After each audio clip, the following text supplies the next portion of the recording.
This is the Conservative American Message, hosted by the one, the only, Cam Lau.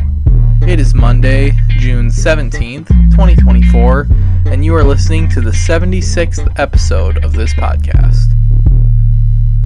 Our quote comes from Benjamin Franklin. He said, "Justice will not be served until those who are unaffected are as outraged as those who are." If you support what we're doing here at the Conservative American Message, please go and show your support by making a purchase in our merch store. Go to campodcast.square.site or just click the link in the description of this episode. If you want to support the podcast for free, please give us a 5-star rating and follow or subscribe wherever you listen. To stay up to date on all we got going on, follow us on social media at the Conservative American Message on Instagram and Facebook. You also might have seen that we are now posting the podcast on Rumble. I don't know a lot about Rumble, but I do know that a lot of conservatives have been flocking there, whether it's podcasts or shows or whatever. And, I'm not going to go exclusive with Rumble. I don't ever want to be like that. I still want to have Spotify, Apple, YouTube, where all you guys are listening. But I figured it's due time that we get our stuff on Rumble too. Donald Trump may have been found guilty in recent weeks, but this week, it was Hunter Biden who was the guilty one. Biden was found guilty of 3 felony charges, 2 counts for lying on a federal background check form, and 1 count for possession of a firearm while under the influence of illegal drugs. In prison for these crimes. Although I highly doubt it. The judge will almost certainly just give him a slap on the wrist, since he's the president's son, of course. And if he did receive a harsh sentence, you can be sure that his daddy will pardon him. Ironically, these are the very background checks and red flag laws that the Democrats claim we need more of. If anything, this should serve as adequate evidence that gun control does not work. The Democratic president's son is literally able to get a gun while totally and completely addicted to drugs. So these laws do nothing to protect anybody. But lying on background checks and illegal firearm possession are normal crimes that actually have laws against them and are regularly prosecuted all over against many people across this country. But Donald Trump, he's been convicted of completely out of the ordinary things that aren't even really real crimes in some cases. Like paying back a bank loan on time with interest. I don't think that's against the law. Or failing to make an accounting entry for a transaction that didn't happen. That's no crime. Yet Trump is being drugged through every charge they can invent. Hunter Biden may not be a politician, but he certainly makes use of his father's political power for the financial benefit of him and his family. Trump was impeached the first time for exposing the Bidens' sketchy deals in Ukraine, which is the same country that is now being given all of the money in the world. Whenever somebody else commits a crime, somehow we blame Trump for it. Like when Antifa stormed the Capitol on January 6th and somehow Trump is supposed to have incited the insurrection. But Hunter Biden's entire life has just consisted of hookers and crack and partying, yet the media is praising him. The media, the Justice Department, and even Congress do not hold the Biden family to the same standard as they hold Donald Trump. And this double standard is getting clearer and clearer. There is no way that Joe Biden could even go on a stage and debate Trump. I don't care how many rules they make, Trump would obliterate him.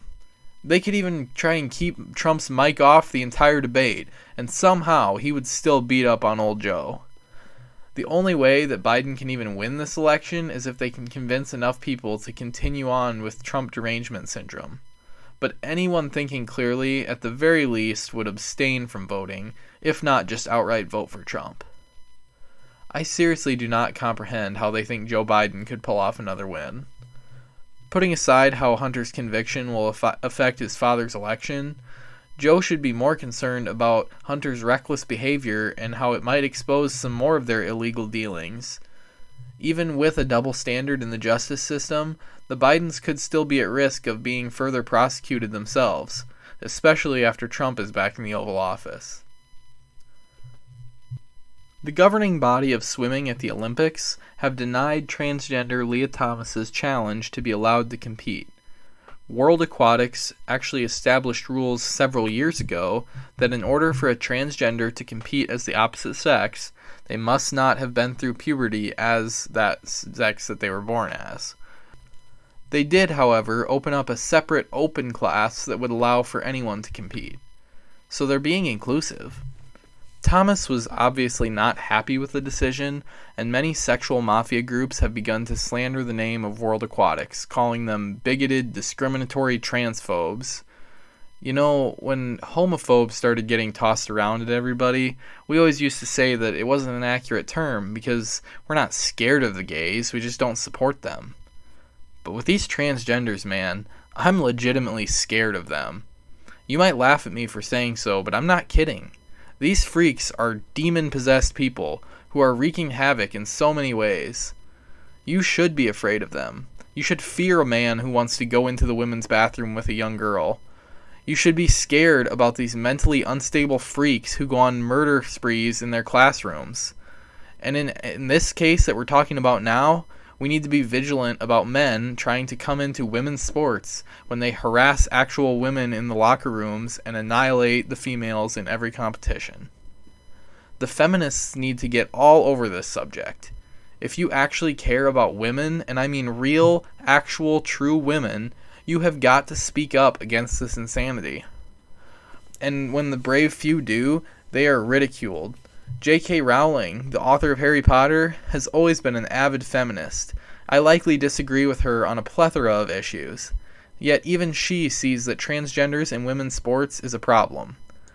And for this opinion, she has been deemed a TERF, a trans-exclusionary radical feminist. Whatever that's supposed to mean. Caitlyn Jenner, of all people, has literally said that he doesn't consider himself to be a real woman, and that only real women should be allowed in women's sports. Otherwise, Bruce Jenner could just relive the glory days and dominate women's sports as the 74-year-old Caitlyn that he is today. Their greatest hero, Caitlyn Jenner, is even against them. Nobody thinks that this makes sense except for the utterly delusional among us. The American College of Pediatricians came out and even publicly stated that so-called gender-affirming healthcare is detrimental to adolescents. We're talking about treatments like puberty blockers, cross-sex hormones, and surgical intervention. The review of 60 research papers led them to conclude that there is no benefit from these types of treatment. So there's nothing benefiting them, but is there really any harm? Well, yeah, I mean that part is obvious. Giving a person hormones that their body doesn't need, chemically castrating kids, literally chopping up their body parts in surgery. The negatives of this are self-evident. Gender dysphoria 100% of the time shows up in kids that have other underlying psychological issues. It's not a matter of identity, it's a mental illness. And I don't say mental illness to make fun of them. I'm calling it a mental illness because clinically that's what this is. The main argument you'll always hear about this gender-affirming care is that it reduces suicides, but the data has shown the exact opposite effect. Suicide and suicidal ideation have actually doubled in gender dysphoric youth who received puberty blockers. A majority of teenagers who transition go on to regret it, and most of them who do will actually revert back to their original gender. This isn't about hating transgenders or being a bigot. This is about a valid concern for these confused young people. We're not being progressive with this stuff in the United States, we're being fooled. The UK, France, and Sweden have all already passed laws that prohibit minors from receiving gender-affirming care. They instead are opting for psychological interventions.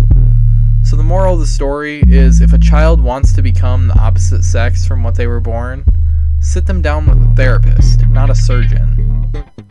Well, that's all I have time for. Were you offended by this podcast? Good. Thanks for listening, guys. I really appreciate you all. Have a great week and stay conservative.